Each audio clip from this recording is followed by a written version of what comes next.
Hey everyone, and welcome. Today, we're going to dive into a pretty profound idea that the universe is just packed with these clear, undeniable signs of order and purpose.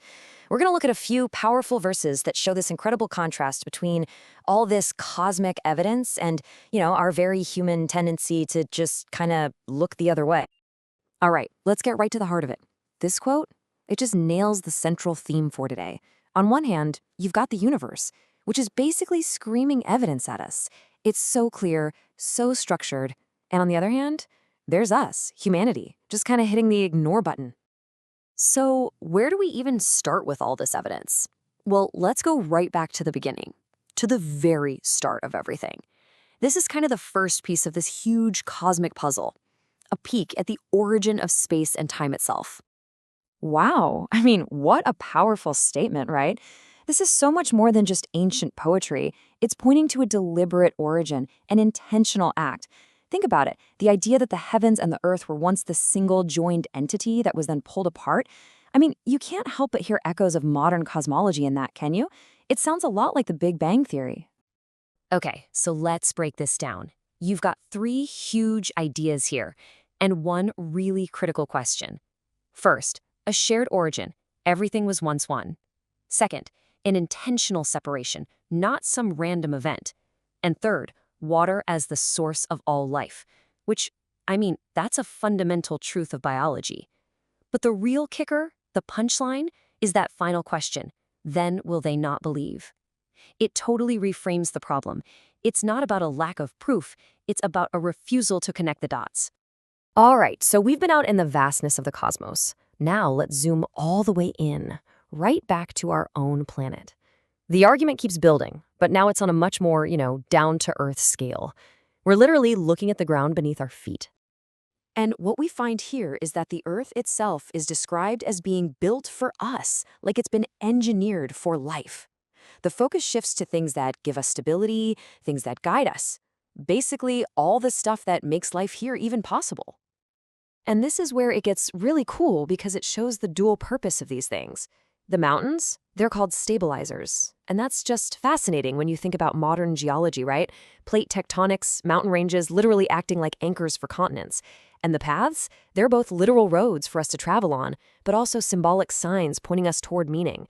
So the world is laid out to be understood, to be navigable, and yet people still get spiritually lost. And boom, there's that pivot again. We get this amazing image, the sky as a protected ceiling, like a shield. But in the very same breath, the focus snaps right back to the human reaction, which is to turn away from the signs it holds. It's such a sharp contrast. And it doesn't matter how you look at it. You could look at the sky with ancient eyes, seeing the constellations, the changing seasons, or you could look at it with modern eyes, understanding the atmosphere, the ozone layer, the magnetic field that protects us from all that solar radiation. Either way, the message is exactly the same. It's an orderly, functional system. It's literally a roof over our heads. And yet, how often do we look up and just see nothing? The signs are everywhere, but our attention is nowhere. Okay, let's zoom back out again. We've looked at the Earth, we've looked at the sky. Now let's turn our gaze back outwards to that perfect, predictable, just beautiful motion of the heavens. So this verse, it's all about the rhythm of our lives, right? Night and day, the sun, the moon. But you have to listen really closely to that last word, the one used to describe how they move. It is absolutely key. And that brings us to this one, exquisite Arabic word, yasbahun. It translates to swimming. Just stop and think about that for a second. How elegant is that? They're not crashing into each other. They're not colliding. They're not just drifting around in chaos. No, they are swimming. It's this graceful, disciplined, fluid motion. It paints a picture of a totally choreographed cosmos, like a celestial ballet, not just some big cosmic accident. Okay, so we've laid out all this evidence, right? A universe with a clear beginning, an Earth that seems engineered for life, and this celestial clockwork moving in perfect harmony. But here comes the twist in the story. The argument is that the real issue isn't the evidence. It's us. It's our human blind spot. So let's just put this contrast side by side. First, the sign, an Earth engineered for us, stable and easy to navigate. And the response from us? We're spiritually lost, just wandering around without direction on the very paths that were made to guide us. Next sign, a sky above our heads, acting like a perfect protected ceiling, keeping us safe. And our response? We just turn away. We ignore the protection. We ignore the beauty.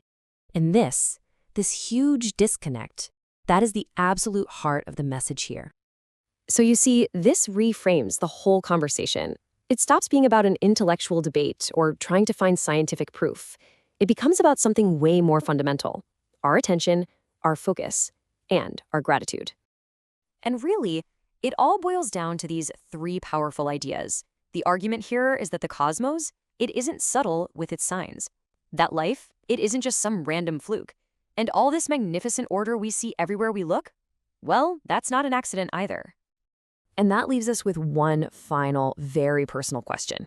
It turns the camera away from the stars and the mountains and points it right back at us.